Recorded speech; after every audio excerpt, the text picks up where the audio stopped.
Studio Ghibli is the Japanese animation powerhouse behind films such as the Academy Award-winning Spirited Away and the beloved My Neighbor Totoro. Hayao Miyazaki, the superstar director of these two movies and co-founder of Studio Ghibli, is sometimes called the Disney of Japan. And like Disney, he's made mega-hit movies based on popular folktales. Ghibli films often explore sexism and environmentalism, and are tinged with both humor and sadness. Hi, I'm Joey with ChannelFrederator, and while many of us are familiar with recent releases such as Howl's Moving Castle, Ponyo, and The Secret World of Arrietty, today we're giving a shout out to some of the lesser known and underappreciated Studio Ghibli films. So get ready, cause we're here to check out 7 underrated Ghibli films. Let's get started.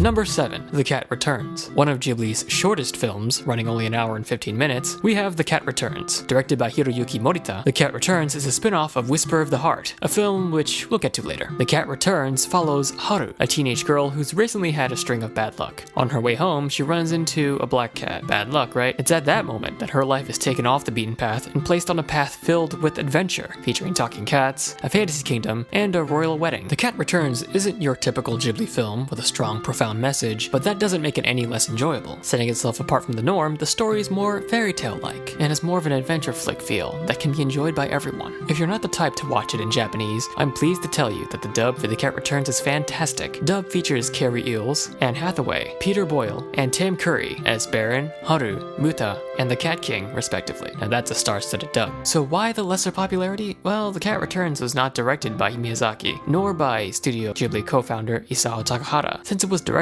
by Hiroyuki Morita, overall exposure levels never reached the same heights as other Ghibli films. Number 6. Only Yesterday. Only Yesterday is a unique title in many respects for Studio Ghibli. Directed by Isao Takahata, it's the story of a young adult woman named Taeko, the experiences she had while growing up as a city kid, and her attempt to reconcile her memories with her sojourns to the countryside with her relatives. Sounds pretty normal, huh? This is probably the most down-to-earth Ghibli work, for even the daydreams don't get more fantastical than young Taeko floating on air through the power of her childhood crush. The drama and conflicts come from relatable places too, like the confusing time that is puberty, petty spats between siblings, bad grades in school, and whether or not you've arrived at where you thought you would be in life. The design principles are also a shift from traditional Ghibli. While the childhood times look like the usual Ghibli fare, the early 1990s present-day scenes have people drawn with more accuracy to real-life people. Part of it was driven by wanting to have animation match the Japanese pre-recorded dialogue, but it undoubtedly grants Only Yesterday with a visual personality unique to its subject matter. The film was a big hit in Japan back in 1991, but outside of a subtitle-only run on cable television in 1996, there was virtually no way for audiences outside Japan to catch this film. GKIDS finally brought this film to English-speaking audiences in 2016, and they got Daisy Ridley, who we all now know as Rey from Star Wars, to play Taeko, and Dev Patel from Slumdog Millionaire to play her male counterpart, Toshio. Let's make up for the past 25 years, and catch up on this underappreciated classic. Number 5. Porco Rosso. Porco Rosso is an interesting piece in Ghibli's history. The film was commissioned by Japan Airlines and was marketed as a movie which tired businessmen on international flights can enjoy even with their minds dulled due to the lack of oxygen. Sounds fun, right? Porco Rosso takes place in the Adriatic between World War I and II. Our main character is the titular Porco Rosso, who is, if you haven't guessed already, a pig that can fly an airplane. Porco Rosso means crimson pig, in case you didn't get the translation. A mercenary pilot who's cursed by a gypsy he insulted. The curse? To live life as a pig. Literally. Beware of insult comedy, you guys. The film throws hits to male chauvinism in multiple humorous ways. Porco is put in several situations involving working with women. In his point of view, these jobs should be done by men, but women prove him wrong multiple times. Porco is essentially a reflection of chauvinistic males of the late 80s and early 90s. Porco Rosso is probably one of Miyazaki's lesser-known films, but it's arguably one of the stronger works in his filmography that combine his favorite storytelling elements, capable women, airplanes and dogfighting, and wartime melancholy.